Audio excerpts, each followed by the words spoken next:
Marriage ஆகி அவர் குடும்பம் தாங்காது தானே வந்தது. நல்லா வச்சுருக்கேன். நாங்கள் சொந்த வீடு இருந்தது எங்களுக்கு ராயபுரத்தில் 2 கிரவுண்டு வீடு இருந்தது. அதை பார்த்து அவங்க வந்து கட்டிக்கினாங்க. அந்த வீடை விற்று பணம்லாம் எல்லாத்தையும் ஃபினிஷ் பண்ணிட்டார். சொல்லி பார்த்தா அடிக்கிறதும் அது மாதிரி இருந்தால் எப்படிப்பா ஒரு பொண்ணு ஆளுங்க சொல்லுங்கள். சிறுத்தை தலையை வச்சுருப்பார். அவராலேயே தான் எனக்கு முக்கால்வாசி ஃபிக்ஸ் வந்தது. அப்புறம் சொல்லிட்டேன், இனிமேல் உங்களோட எனக்கு வாழ்க்கை நடத்துறது இப்போ இல்லை. சொல்லாமல் கொள்ளாமல் வெளியே வரணும் சொல்லிட்டேன். நான் எங்கேயாவது ஒரு இதில் போய் சேர்ந்தார். மேரேஜ் ஆனதே பண்ணினார். சொன்னதே இல்லை. வேலையை ரிசைன் பண்ணிட்டு வந்துட்டார். இவ்வளவும் பண்ணிட்டார். இவ்வளோ அக்கிரமத்தை பொறுத்து இருந்து பண்ண வாழலாம். இதுக்கு மேலே சந்தோஷம் என்ன பார்த்துது? இந்த சந்தோஷமே எங்களுக்கு போதும். அளவு கடந்த சந்தோஷம்தான். இந்த மாதிரி யாராவது வராங்க, அது ஒரு எங்களுக்கு சந்தோஷம். அதுதான் சொந்தக்காரங்க பார்க்குற மாதிரி நாங்கள் அது ஒரு சந்தோஷமாக இருக்கோம். எங்கள் அப்பா இறந்ததுனால எனக்கு யாரும் ஆதரவு இல்லை. ஊரில் இருக்காங்க. எனக்கு கொண்டு வந்து போலீஸ் மூலமாக கொண்டு வந்து விட்டாங்க. டாக்டர்கிட்ட இட்டும் போகிறாங்க, நோவு வந்தால் இட்டும் போகிறாங்க, எல்லாம் பண்ணுறாங்க. இங்கே வந்ததே எங்களுக்கு நிம்மதியாக இருக்குது. எல்லோரும் சேர்ந்து தானே நாங்கள் ஒற்றுமையாக இருக்கிறோம்.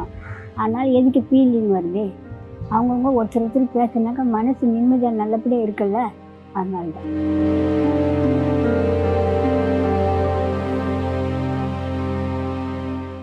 நான் பிறந்ததே சிட்டி தான். பொஷவத்தில் பிறந்தேன்.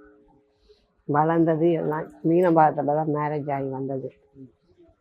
அதுக்கப்புறம் வேறு எங்கேயும் கிடையாது. அதோடு இப்போ இங்கே வந்து சேர்ந்தது. மேரேஜ் ஆகிட்டு எங்கே? மேரேஜ் ஆகி அவர் குடும்பம் தாங்காது தானே வந்தது. அவர் குடும்பம் வேலைக்கு போனால் தானேப்பா. அவரை வெந்நியில் வேலை வச்சு எங்கள் அப்பா வேலை சொந்தம் அத்தை பிள்ளை இல்லை, மாமா பிள்ளை கல்யாணம் பண்ணி கொடுத்தாங்க. நல்லா வச்சுருக்கேன். நாங்கள் சொந்த வீடு இருந்தது எங்களுக்கு ராயபுரத்தில் 2 கிரவுண்டு வீடு இருந்தது. அதை பார்த்து அவங்க வந்து கட்டிக்கினாங்க. அந்த வீடை விற்று பணம்லாம் எல்லாத்தையும் ஃபினிஷ் பண்ணிட்டார். அவர் ஒண்டியே இல்லை, எங்கள் வீட்டுக்கு 3 மரம் பிள்ளை. எங்கள் வீட்டுக்காரே செய்வேன். எங்கள் அக்கா வீட்டுக்காரர் இருந்தார், அவர் தான். அதுக்கப்புறம் தான் நான், அதுக்கப்புறம் என் தங்கச்சி புருஷன். அதை விற்று ஆளாக கொஞ்சம் இது பண்ணிட்டாங்க. அதை வச்சு கூட அவங்களாம் கொஞ்சம் சேஃப்டி ஆகிட்டாங்க. என் வீட்டுக்காரர் அதை வச்சு பண்ணிட்டு செயற்கை சரியில்லை. சீட்டாக ஆடுவார், ரேஸுக்கு போவார்.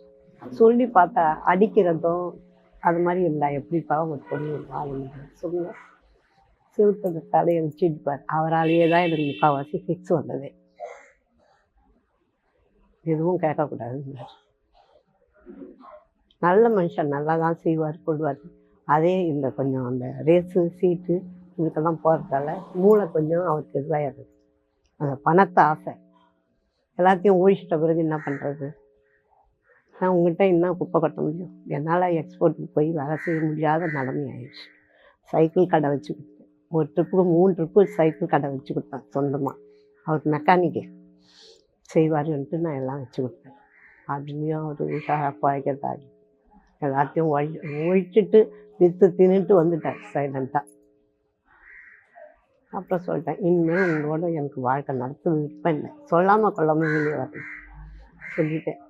நான் எங்கேயாவது ஒரு இதில் போய் சேர்ந்தேன் அப்படின்னு வந்து சேர்ந்துட்டேன். ஆனால் இங்கே எந்த பிரச்சனையும் இல்லை. நாங்கள் பட்ட கஷ்டத்துக்கு இங்கே நல்லா இருக்கேன், சந்தோஷமாக இருக்கேன். இவங்களும் யாரையும் கொடுமைப்பட்டவங்க கிடையாது. என்னன்னா எங்களை திருப்புவாங்க, அவ்வளோதானே தவிர வேறு எதுவுமே சொல்லணும். அந்த அளவுக்கு இருக்கிறதுக்கு தான் இங்கே 30 பேர் இருப்போம். இல்லைன்னா இருக்க மாட்டோம். எல்லாரையும் நல்லா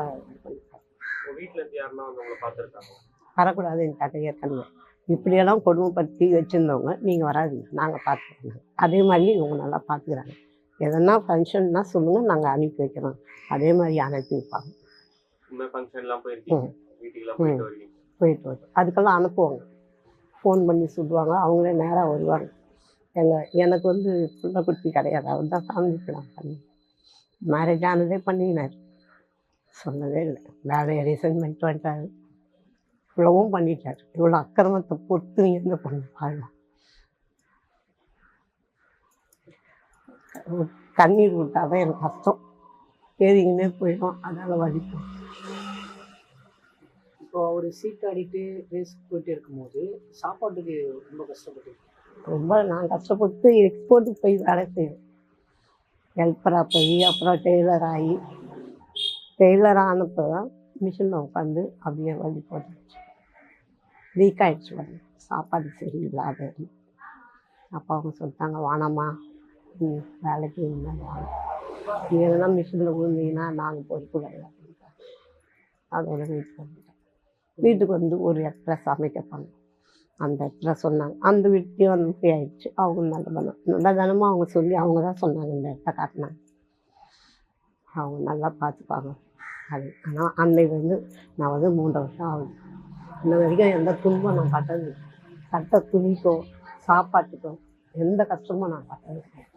யாருக்குமே ஒன்றும் பட்டது கிடையாது. அவங்க என்னன்னா எங்களை திருத்துவாங்க, இப்படி இருக்காதீங்க அப்படின்வாங்க. நல்ல தினமாக ஒரு தாயாக தான் இருந்து பார்த்துக்காங்க. அவரும் ஒரு தகப்பனாக இருக்கார். நாங்கள் சொல்லப்போனால் அவங்கள இதை தான் பாராட்ட முடியும். தப்பு செய்தால் தண்டிப்பாங்க. யாரும் தண்டிக்கிறதுனா கடுமையாலாம் இல்லை, வாயால் தான் சொல்லுவாங்க. உனக்கு அறிவு இல்லையா, இவ்வளோ வயசாகிடுச்சா திருந்தணும்னு. அதுதான் அந்த 2 வார்த்தை தான் சொல்லுவேன். உங்களுக்கு டெய்லியும் ரூல் அந்த மாதிரி இருக்கு, 8 மணிக்கு ஏஞ்சிக்கணும், 8 மணிக்கு குளிக்கணும் அப்படிங்கிறதுனா இருக்கும். நாங்கள் 6 மணிக்கு எழுந்துப்போம். கட்டுவிடவே இருக்கேன் இன்னும். என்னை வந்து மாத்திரை போடுறாங்கல்ல, வலிப்புட்டு தூங்க வேண்டியதான். ராடினால் 8 மாத்திரை கொடுப்போம். அது வந்து நல்லா தூக்கத்தை. அவங்க அதெல்லாம் பார்த்து எனக்கு அதுக்கேற்ற மாதிரி இருப்பாங்க. அவளை எதுவும் கண்டுக்காதீங்கன்னு சொல்லிட்டாங்க எல்லாரும். அவள் தூங்கணும் அது. அதே மாதிரி நான் தூங்கிறது, நான் எழுந்துக்கிறது. அவங்க யாரையும் திட்டுறதும் கிடையாது. நல்லா இருக்கவங்க தான் சொல்லுவாங்க, நீங்கள் எழுந்துங்க, உங்கள் வேலையை நீங்கள் செய்யுங்க. நான் எழுந்த அப்புறமா நல்லா நான் என் வேலையை செய்வேன். அதெல்லாம் நல்லா செய்வேன். எந்த கஷ்டமும் பட்டதில்லை, இன்ன வரைக்கும் படலை. நாங்கள் என்னை மட்டும் இல்லை, எல்லாரையும் சராசரியாக. இப்போ நீங்கள் 3 வருஷமா இருக்கீங்க. 3 வருஷம். 3 வருஷமா இருக்கீங்க. எவ்வளோ ஹாப்பியாக இருக்கீங்க? இதுக்கு மேலே சந்தோஷம் என்ன பார்த்துது? இந்த சந்தோஷமே எங்களுக்கு போதும். அளவு கடந்த சந்தோஷம்தான். இந்த மாதிரி யாராவது வராங்க, அது ஒரு எங்களுக்கு சந்தோஷம். அதுதான் சொந்தக்காரங்க பார்க்குற மாதிரி நாங்கள் அது ஒரு சந்தோஷமாக இருக்குது. சொந்தக்காரர்லாம் மறந்துட்டோம். ஏன்னு கேளுங்க, எல்லாம் பணம் நகை நட்டு வீடு வாசல் இருந்தால் தான் சொந்தம் பண்ணணும். உங்கள் லைஃப்பில் கூட நாளைக்கு சொல்லுவோம், உங்கள் பொண்டாட்டிங்க நீங்கள் நல்லா வச்சுருந்தா தான் அந்த வீட்டில் மதிப்பாங்க. அது மாதிரி தான் என் புருஷன் சரி யாரும். என் வீட்டில் வந்து என் மாமியார் சொந்தம் தான். அவங்க ரொம்ப குடும்பப்படுத்தினாங்க. அவங்க போய் சேர்ந்துட்டாங்க. அவங்கள குறை சொல்கிறாங்க. என்ன பண்ணுறேன். அபிதா குஜலம்பாள். எங்கள் அப்பா இறந்ததுனால எனக்கு யாரும் ஆதரவு இல்லை. ஊரில் இருக்காங்க. எனக்கு கொண்டு வந்து போலீஸ் மூலியமாக கொண்டு வந்து விட்டாங்க. போலீஸ் மூலியமா இங்கே வந்ததுக்கப்புறம் ஃபீல் பண்ணிருக்கீங்களா?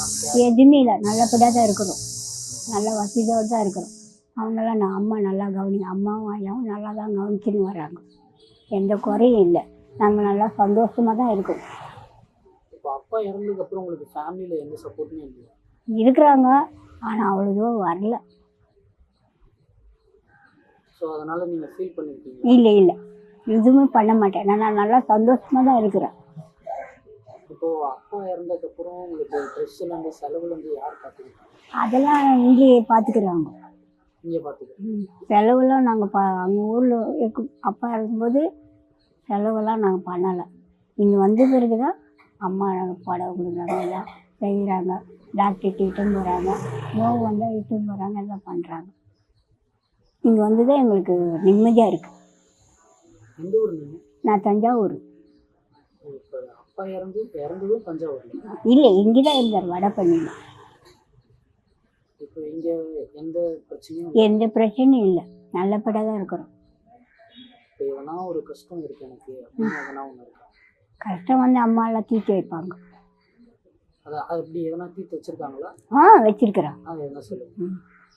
என்ன எப்படி இது இப்போ எதனா உங்களுக்கு ஆசை இருக்கும், கஷ்டம் இருக்கும், அது தீர்த்தது? அந்த ஆசைலாங்க நம்மளுக்கு கிடையாது. ஏதோ அவங்களால அம்மா நல்லபடியாக செய்கிறாங்க, நல்லபடியாக அம்மாவும் ஐயாவும் நல்லபடியாக செய்கிறாங்க. நாங்கள் நிம்மதியாக இருக்கிறோம். எந்த கஷ்டமும் கிடையாது. நாங்கள் அவங்கள கேட்கவும் மாட்டோம். எல்லாம் செய்கிறாங்க. காலையில் டிஃபன் போடுறாங்க, மத்தியானம் சாப்பாடு, 2 வேளை டீ எல்லாம் தர்றாங்க. இப்போ நீங்கள் தனிமையாக ஃபீல் பண்ணதே இல்லை?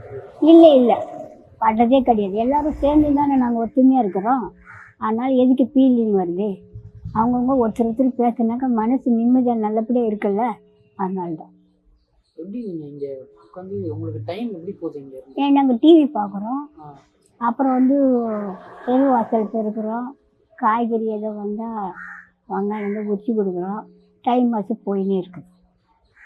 இப்போ உங்கள் ஃபேமிலி சைட்லேருந்து யாருமே உங்களை பார்க்கலையா இன்னும்? இது 3 வருஷம் பார்க்கல. ஒரு ஒரு பையன் வருவான், அவன் பார்த்துட்டு போனால் அது வரைக்கும் யாரும் வரல.